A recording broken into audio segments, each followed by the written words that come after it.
Paz e graça para você ligado nessa emissora. É com muita alegria que vamos iniciar mais uma edição do Vejam Só Entrevista. A graça de Deus nos permite fazer isso, né? É com um prazer viajar para cá para poder aprender aos pés dos grandes mestres e homens de Deus que interpretam a palavra do Senhor para nós. Hoje a gente recebe o pastor Alexandre Dutra, do Templo Batista de Indianópolis e presidente da Sociedade Amigos de Sião, ou Ministério Amigos de Sião, um dos homens mais versados nas Escrituras Sagradas como um todo e especialista nas questões judaicas e, entre outras coisas, professor de escatologia. Seja muito bem-vindo, pastor. Paz e graça. Shalom, reverendo Heber, todos que acompanham aí, Vejam Só, através também do YouTube, que vocês estão aí também fazendo o maior sucesso. É sempre uma alegria estar aqui, podendo esclarecer o nosso povo, a entender melhor esse assunto tão fascinante que palpita o nosso coração, que é a escatologia. E quando nós olhamos para os acontecimentos, nenhum crente tem dúvida de que as coisas, o cenário apocalíptico, profético, escatológico está sendo montado. Agora cabe a nós, com zelo, cuidado, né, e dedicação e esforço intelectual e de busca e estudo, realmente compreender os textos proféticos que os profetas escreveram, inspirados pelo Espírito Santo, e que cabe a mim, a você, a nós, né, interpretarmos corretamente. Vamos lá.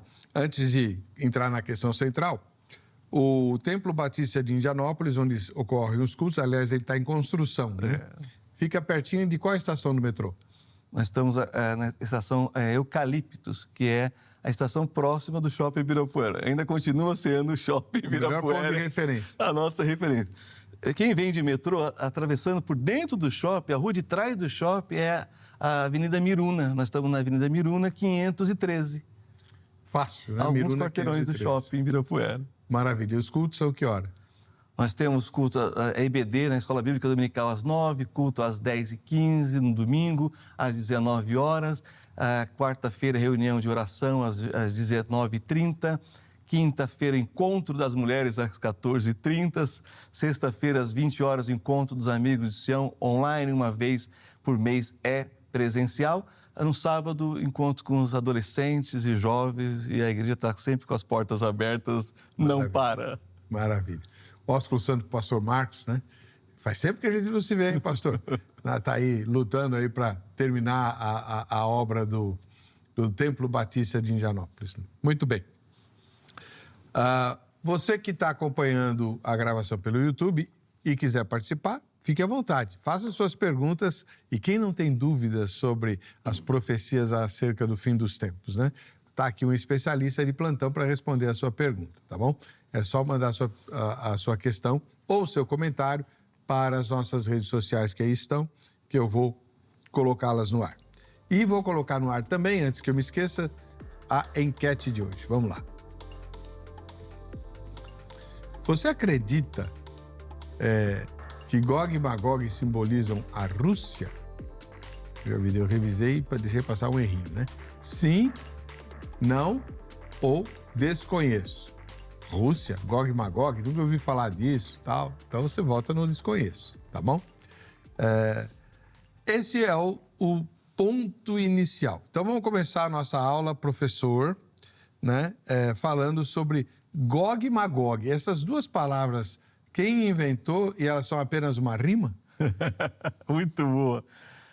Você vê a importância desse tópico que o capítulo 38 de Ezequiel é para tratar sobre isso. E se não fosse suficiente, ele repete com algumas alterações e acréscimos no capítulo 39. Então perceba que dentro da profecia, quando um profeta dedica tempo para algum assunto envolvendo nomes específicos, a gente tem que estar muito atento porque ele está querendo chamar a nossa atenção para a realidade e a importância disso. Agora, o nosso desafio é justamente identificar esses nomes nas Sagradas Escrituras. Então, a escatologia não só se desenvolve na interpretação dos termos, né, mas também dentro, olha só, da geografia bíblica, como é necessário para a gente entender esse texto. Então, nós vamos ter que lidar com a geografia bíblica, a geografia de um modo geral, e, claro, com palavras que aparecem poucas vezes na Bíblia, o que nos dá pouco contexto de interpretação, e aí nós precisamos de ajuda talvez externa, que lance um pouco mais de luz sobre esses termos, né? Por exemplo, quando a gente pensa em Gog e Magog, claro, está num aspecto apocalíptico, ou seja, é escatologia, é profecia.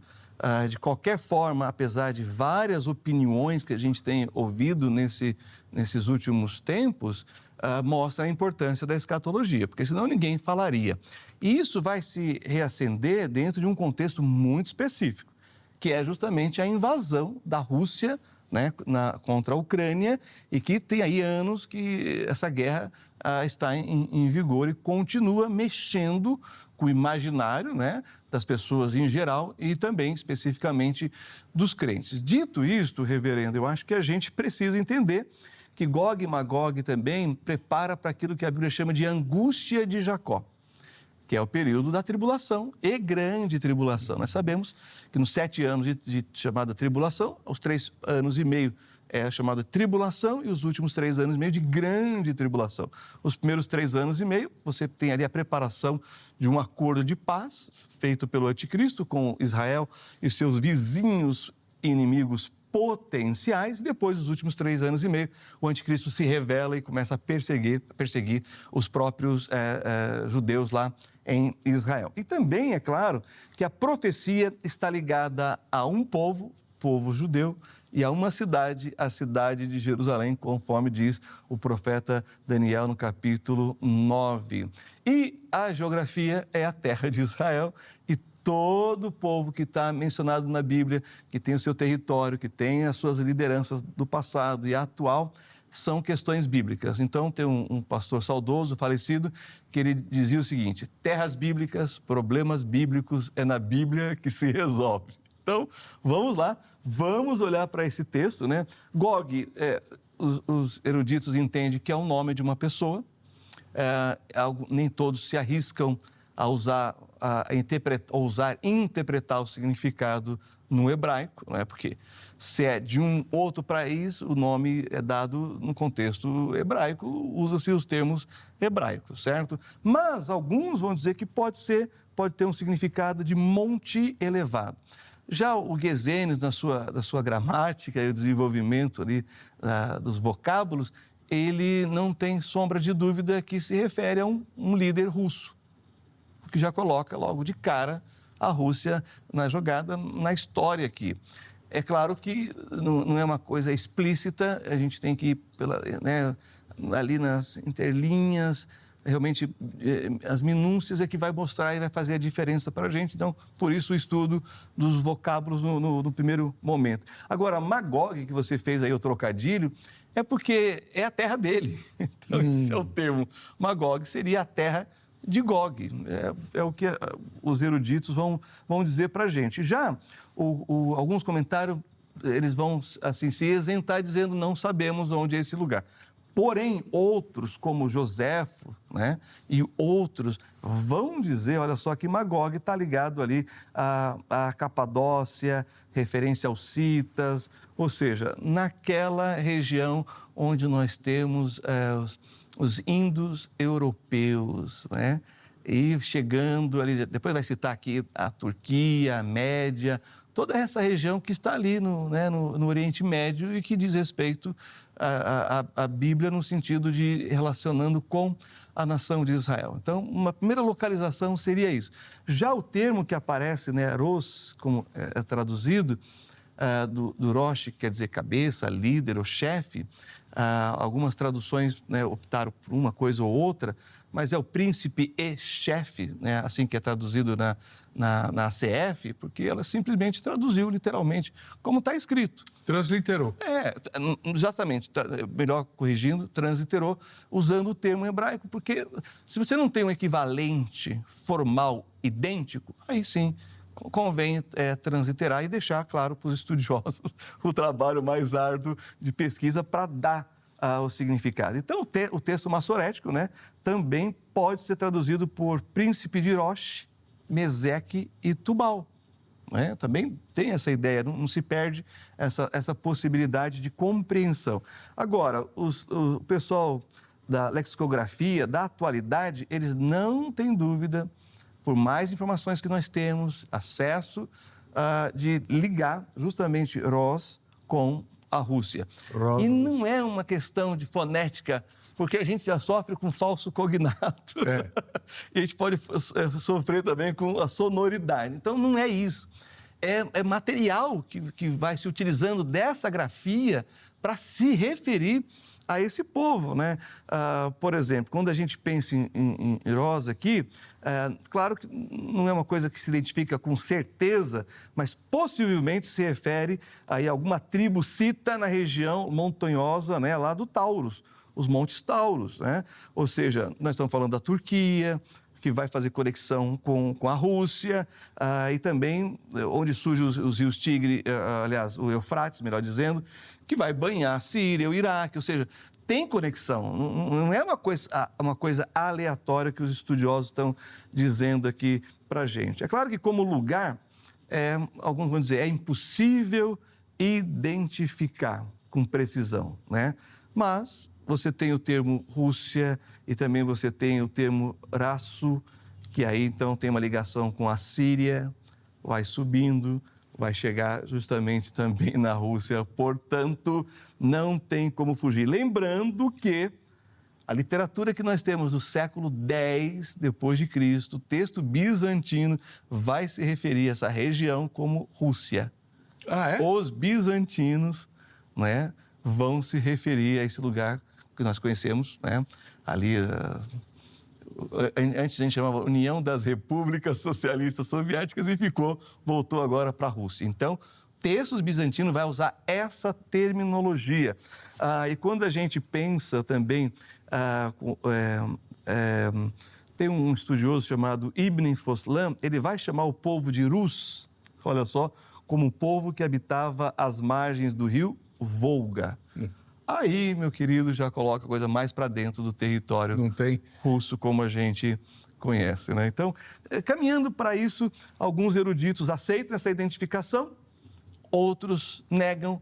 O problema é que quem nega tem um ônus de dar uma resposta. E até agora, simplesmente, nós estamos na negação. Porque é simples, como foi feito da enquete, né? Não sei, mas por quê? Ou também, sim, mas por quê? Eu estou tentando dar aqui as razões, usando algumas das terminologias.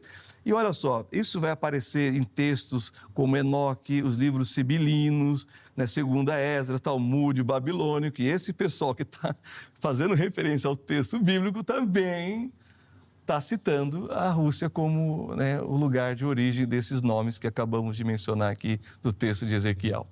Bom lembrar que todas essas menções que o pastor e professor Alexandre Dutra fez se referem a um tempo de muitos séculos antes da Revolução Bolchevique, que deu origem ao primeiro país comunista do mundo. E por ser país comunista, inimigo de qualquer religião, inimigo de Israel,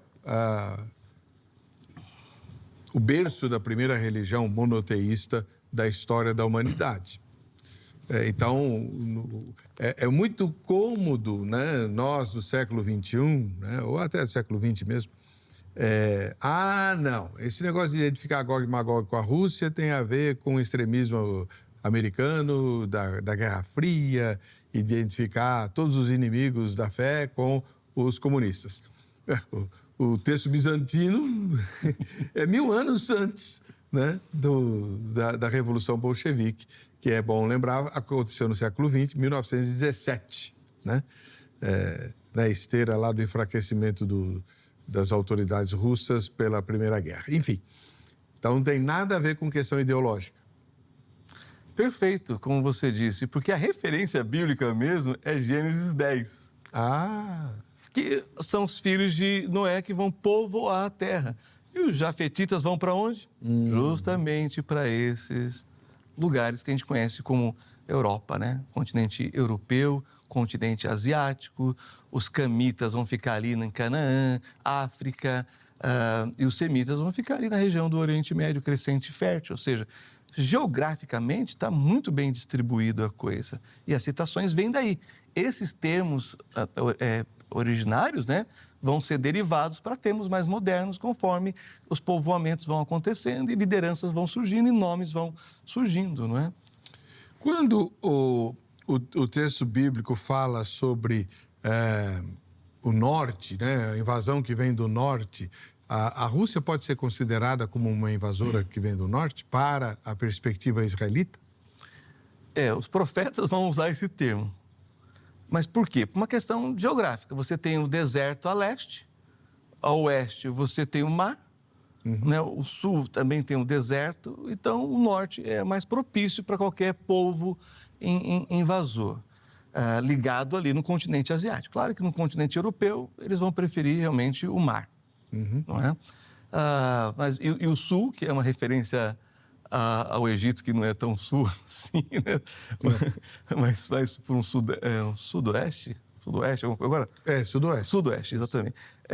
Então, mas vão denominar sul, né? Embora a Babilônia está mais para sudeste, Sim. Vão denominar norte, porque eles vão fazer o caminho mesmo do patriarca Abraão, conquistando tudo, e seguindo o Tigre e o Eufrates com o exército, precisa de água, para vir do norte, e aí passar por Damasco, até chegar em Israel.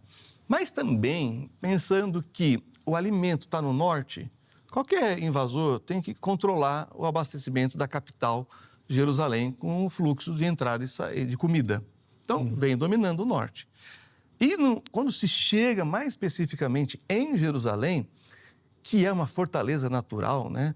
Leste, oeste, ali sul, tem ali o Vale de Cedron, Vale de Rinom.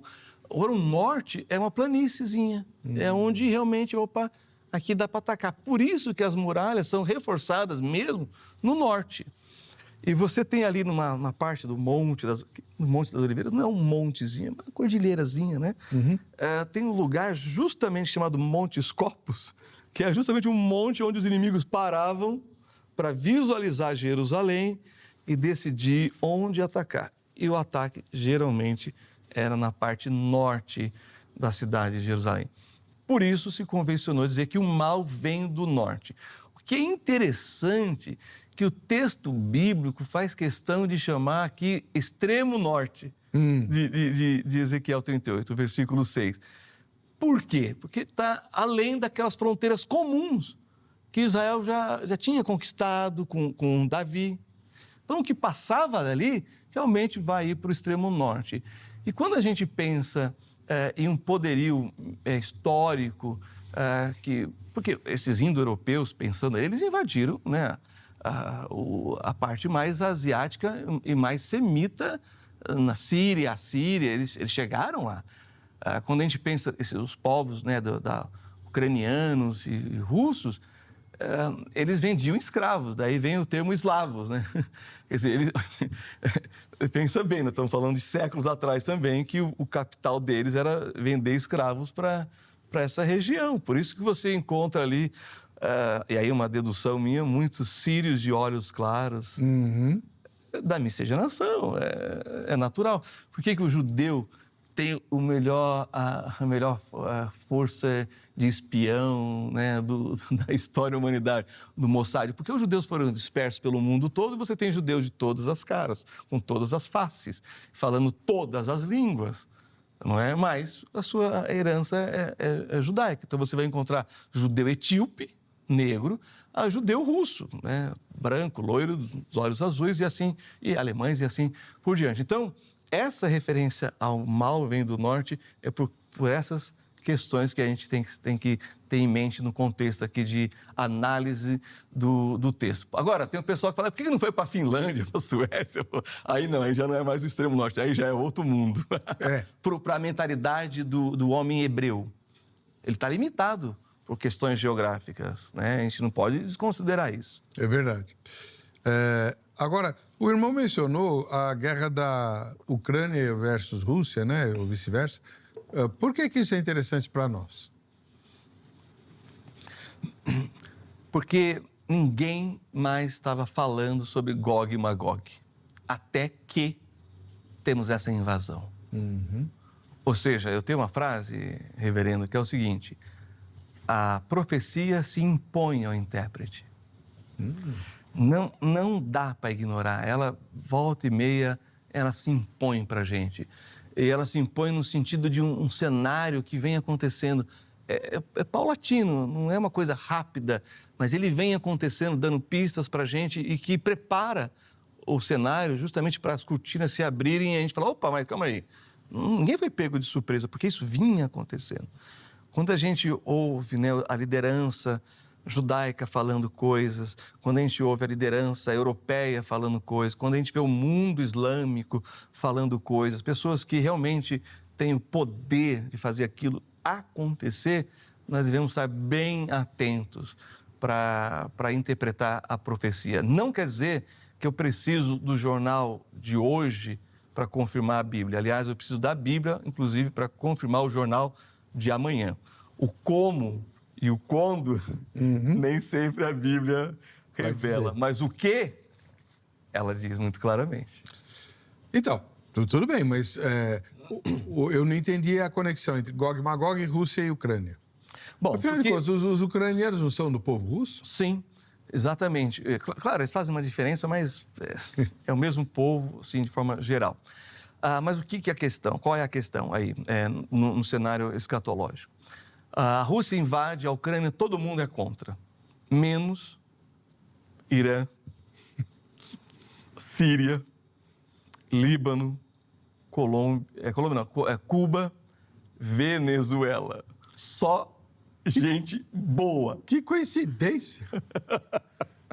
E aí você vê a Rússia tendo, né, essa força europeia de criminalização, né, de criminalizando eles por essa atitude bárbara, cruel. E aí a Rússia, através do Kremlin, ameaça só uma nação. Você tem ideia de que nação que o Kremlin ameaçou? Adivinha, né? Israel. Todo mundo votou contra a invasão russa, o Brasil e Israel. Mas só a nação de Israel que foi ameaçada. E sabe como que eles ameaçaram Israel? Dizendo: nós não reconhecemos e podemos não reconhecer as colinas de Golã como israelenses, sim como Síria. Agora, reverendo, pensa comigo. A Síria era uma das frentes de ataque contra Israel. 7 frentes, desde outubro. O que é a Síria hoje? Ou seja, Israel avançou para o território sul do território sírio. Olha que coisa. Ou seja, na fala russa de não reconhecermos as colinas do Golã, agora eles não têm mais esse argumento, porque Israel já avançou além das colinas de Golã. Ou seja, se isso não está ligado com a profecia, como eu disse no início, envolve povo bíblico e terra bíblica, não podemos ignorar. Tá, entendi. Vamos no final desse bloco, faz um resumo para nós da sua posição sobre a escatologia. O irmão é pré-milenista, né?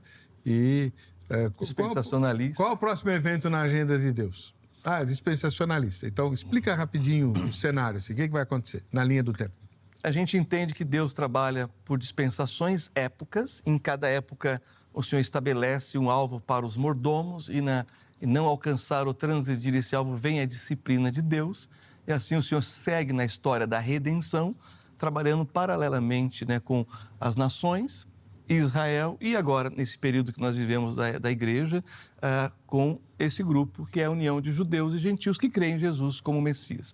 E pensando nesse período em que Deus está trabalhando mais diretamente com a igreja, mas lidando como juiz das nações e senhor de Israel, né, como rei de Israel, ele está trabalhando em Israel com a preservação, como um povo, como nação, física e geograficamente, e trabalhando na salvação individualmente, através do testemunho da igreja, que tem judeus e não judeus crentes, né?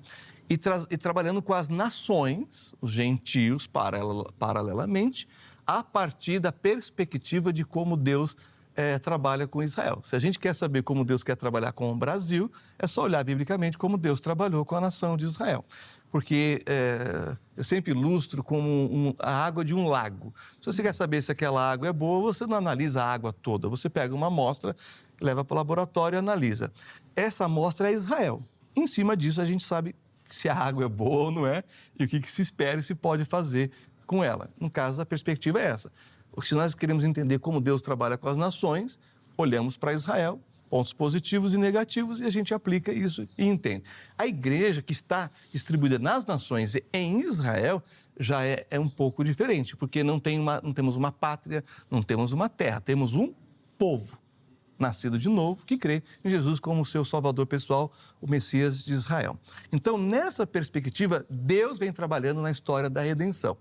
Quando o período da igreja, que é aquilo que chama-se do clímax, né, dos gentios, o ápice, é através do arrebatamento da igreja, em que Deus tira a igreja e aí fica só dois povos, dois grupos para Deus trabalhar, Israel e as nações. Então, os acontecimentos que vão levar para Deus trabalhar diretamente com Israel e diretamente com as nações na questão interrelacional entre esses dois grupos é após o arrebatamento da igreja. Porém, os acontecimentos, né, que nós estamos vendo está preparando para esse evento.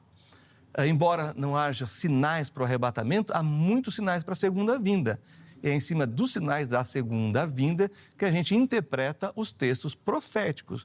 Ou seja, o Senhor Jesus ele repete o que Daniel falou e acrescenta.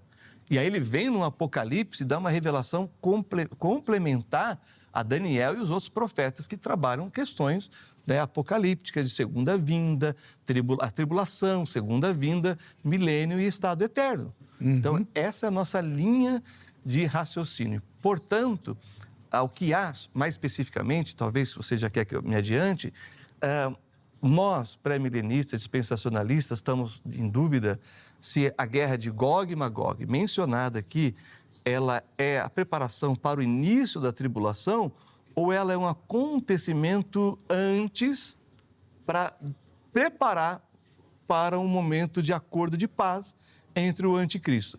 De qualquer forma, vai ter um acontecimento chocante, militarmente falando, envolvendo Israel, que vai preparar a ascensão do anticristo para estabelecer um acordo de 7 anos de paz. E não pode ser essa guerra do Hamas?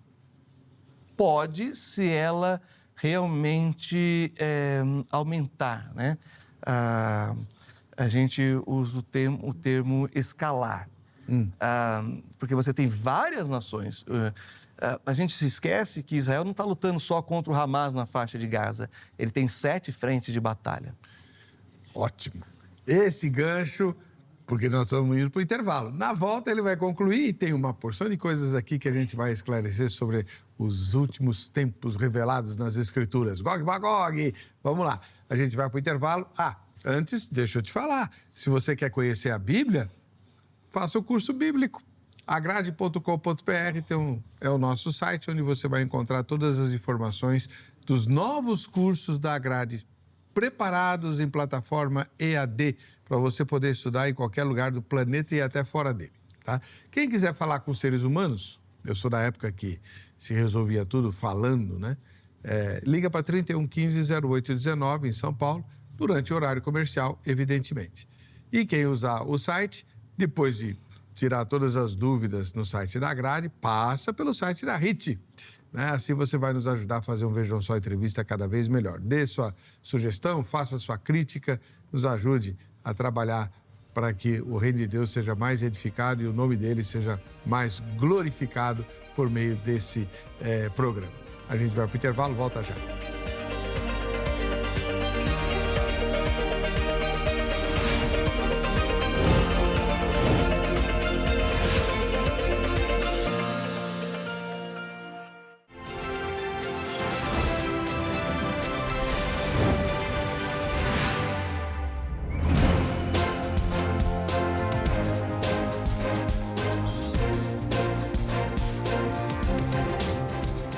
Olá, você sabe que o programa Vejam Só tem uma parceria com a Agrade, nossa patrocinadora, e com o Shopping do Povo, né? Que nos abençoa, inclusive, com os brindes que a gente sorteia aqui, como essa caneca que a gente vai sortear. Quem não quiser esperar o sorteio, é só vir à Igreja da Graça, atravessar a rua e entrar no Shopping do Povo. Avenida São João, 816, bem no centro de São Paulo, pertinho da esquina mais famosa do planeta, né? Que é a Ipiranga com a São João, e a menos de 100 metros da saída da estação República do metrô. Muito fácil de chegar, tá bom? E o Shopping do Povo está nos dando os brindes que nós sorteamos para quem manda suas fotografias. A gente quer conhecer você, bate uma foto durante a exibição do programa, como as que você tem visto aqui, manda para nós pelas redes sociais, do Instagram ou pelo Facebook, e você está concorrendo automaticamente a esses brindes. A foto de hoje, a primeira delas, vem de Cajamar, na Grande São Paulo. É Claudione, que está assistindo ao programa. Aí, Claudione, Deus abençoe grandemente, viu? Grande abraço para o irmão. Em Goiânia, lá no estado de Goiás, a Julieta, né? É nossa telespectadora. Que maravilha, Julieta. Deus abençoe você. E em Toledo, no Paraná, o Oséias é nosso telespectador. Viu que todo mundo bateu foto assistindo ao programa. Esse é o melhor jeito, tá? Manda a sua foto para nós também. Bem, pastor Alexandre Dutra está nos dando uma aula de escatologia. Deixa eu mostrar os livros dele. Primeiro esse daqui, ó. Muita gente vai pensar que o Alexandre Dutra só fala de Israel e só fala de escatologia. Não, muito diferente. Ele é um pastor da igreja Templo Batista de Indianópolis. Encontros notáveis com Jesus, história dos evangelhos que mudam vidas, né? Tá aí. Você que dirige pequenos grupos, você que tem célula na sua casa e que precisa preparar estudos bíblicos e não tem ainda o treinamento teológico e tal, esse livro é uma fonte maravilhosa para você fazer reflexões. No culto doméstico, por exemplo, na sua casa, né? Isso é muito, muito bom. E a partir dos evangelhos, né? Isso é sensacional. Agora, evidentemente que o campo de especialização do pastor Alexandre Dutra são as questões judaicas e proféticas. E ele tem, entre outros, ele tem também esse livro, Israel, a Igreja e o Mundo. Tá aí, né? Você lê esse livro e você entende todas as articulações que a Bíblia faz a respeito da existência de Israel e do desfecho histórico de nosso planeta, né? Passando pela questão da igreja, né? Então, tem uma discussão interminável sobre quem é o povo de Deus, se é a igreja, se é Israel. Muita gente acha que Israel... muita gente que já passou por aqui fala, não, Israel hoje é só uma nação igual ao Egito. A misericórdia, tem a dó, né? Aí não dá para... Não dá... basta saber história. Quantas guerras Israel já teve desde 48? Uau. Quantas ela perdeu? Nenhuma. Nenhuma. É verdade que 10 nações se uniram para exterminar Israel do mapa? Sim. O que aconteceu? Foram menos, foram 5, 6. Mas em vários anos. Né? E o território que a ONU deu para Israel em 1948 era bem menor que o atual. Por que Israel se expandiu? Porque foi atacado e venceu a guerra. E agora eles querem que devolva, né? Os que perderam a guerra querem que devolva o território que eles quiseram tomar de Israel. Olha, é brincadeira. É só olhar. Pega só a Guerra dos 6 Dias. Não precisa pegar outra. Só essa. Pesquisa aí na internet, Guerra dos 6 Dias. Você vai ver. Se Deus não estivesse com Israel, jamais teria havido o desfecho que houve. Nós estamos falando de um país com 22.700 e poucos quilômetros quadrados, a metade é deserto, uma população de 9 milhões, sendo 2 milhões árabes e israelenses. Ou seja, árabes e israelenses são muçulmanos que preferiram viver debaixo do governo israelense, onde eles votam e são votados, estão no parlamento, frequentam universidades, estão no exército de Israel e nas polícias de Israel. Esses são os árabes israelenses. Isso é democracia. Isso é democracia. Isso é democracia. 95% querem permanecer, estão muito satisfeitos em viver em Israel, 5% não tão muito, mas quando pergunta quantos querem sair de Israel, aí o número é quase insignificante. Ninguém quer trocar Israel para morar, por exemplo, deixar o passaporte israelense e viver na chamada Cisjordânia, que é Judéia e Samaria. Raríssimas pessoas fazem isso. Cisjordânia e Transjordânia é a mesma coisa? Não, Transjordânia já é para a Jordânia. É do lado de lá do Jordão.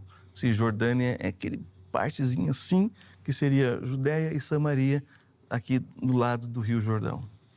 Não.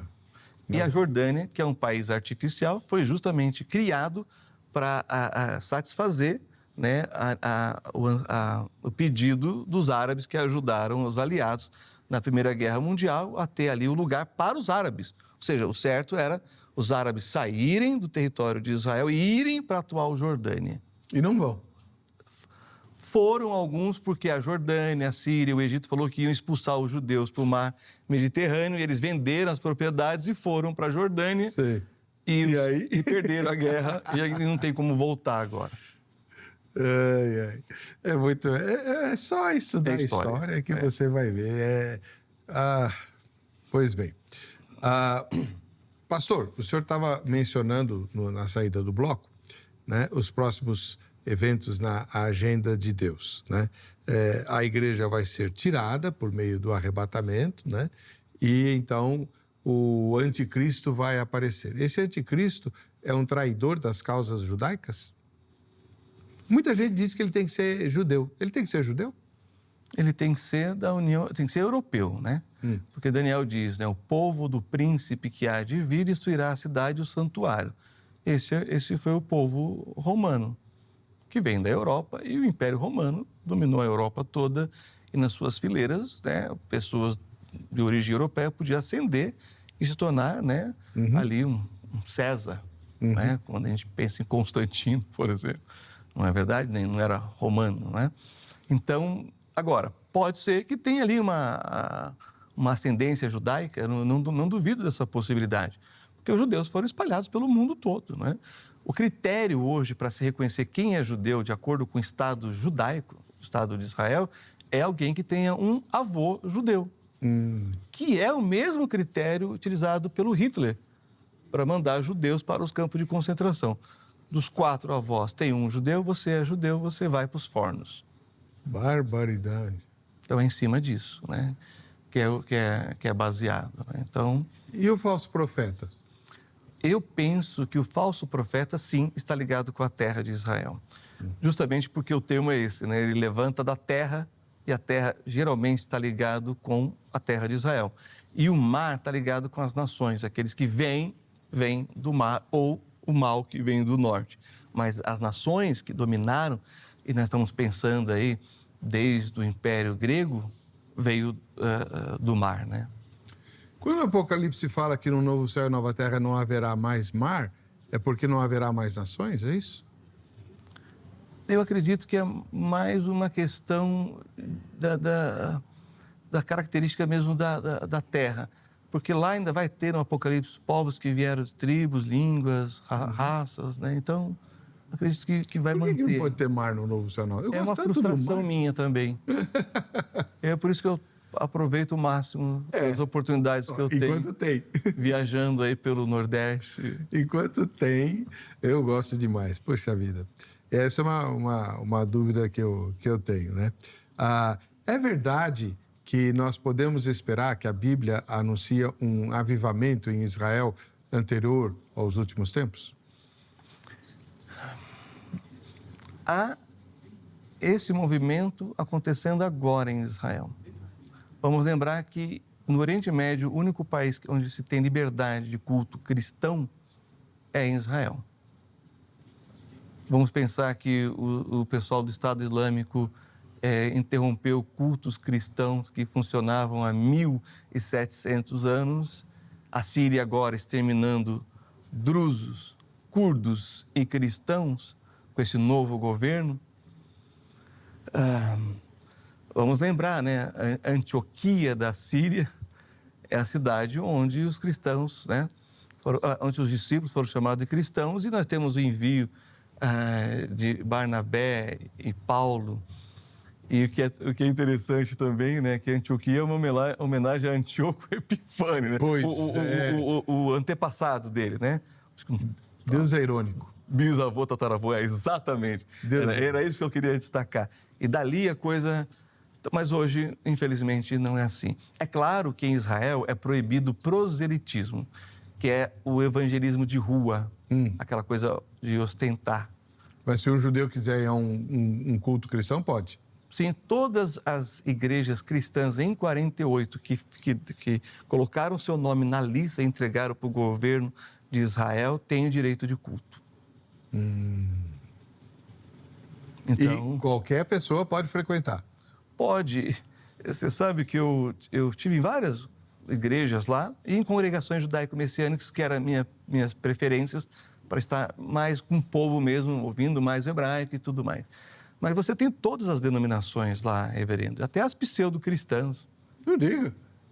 Você tem os mormons, você tem os adventistas, você tem a congregação cristã do Brasil. Isso eu sei.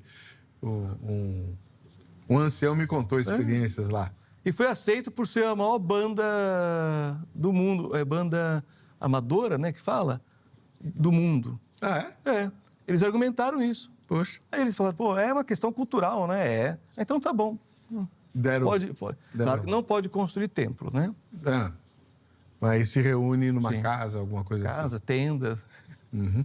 E o senhor confirma uma informação que circula muito fortemente aí nos sites de missões, de que muitos árabes estão sonhando com Jesus e acabam procurando cristãos para se converter? Essas notícias também me chegam através daqueles que fazem testemunho aos árabes. Eu não tenho por que duvidar. O que eu percebo é que sempre termina em alguém falando. Sim. Ninguém se converte no sonho. Exatamente. E literatura que já tem publicada é muito semelhante às histórias.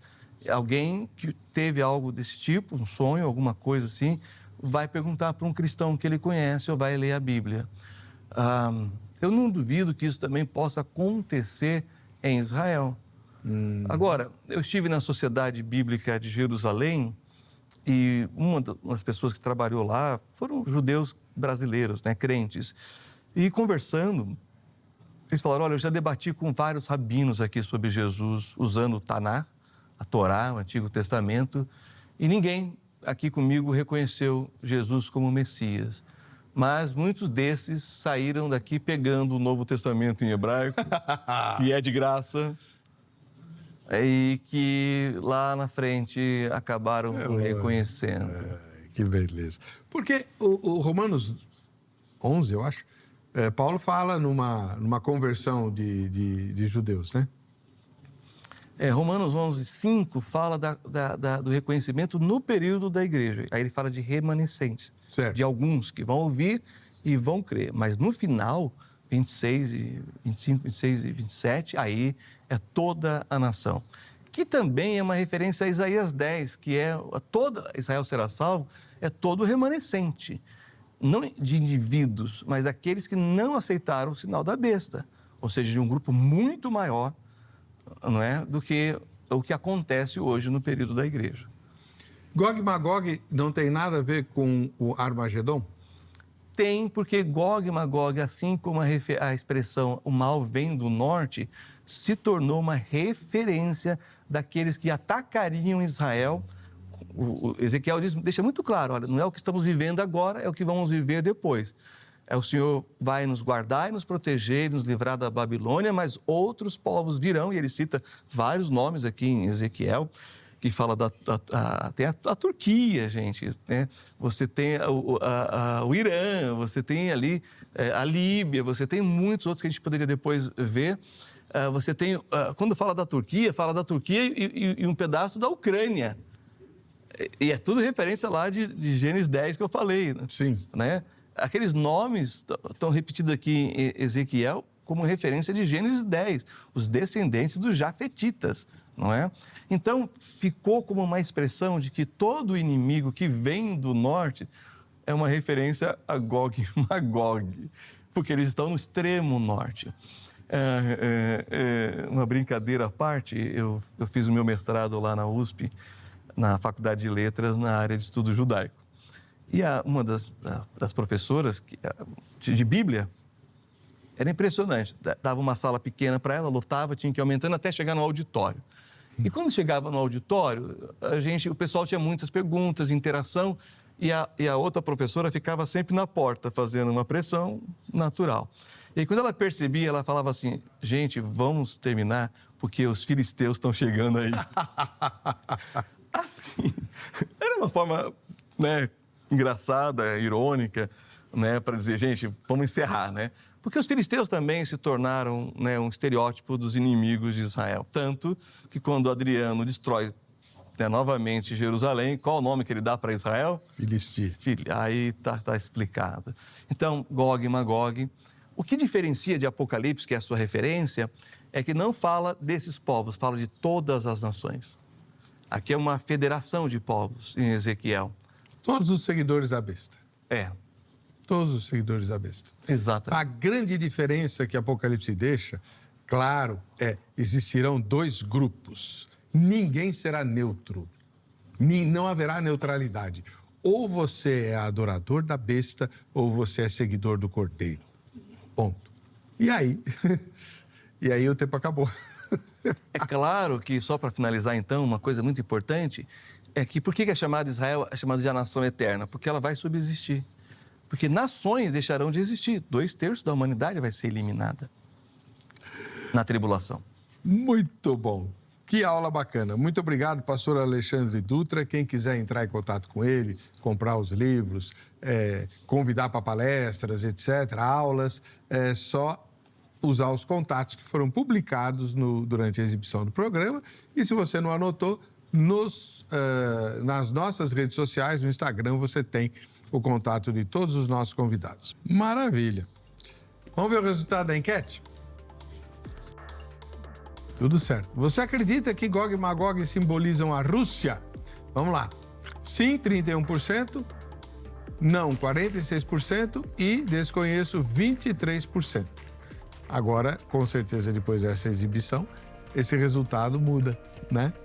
Com certeza. Para você que fica com a gente, que fica com a Rite, a paz e a graça de Jesus, querendo o Senhor, estaremos juntos outra vez na próxima sexta-feira. Até lá.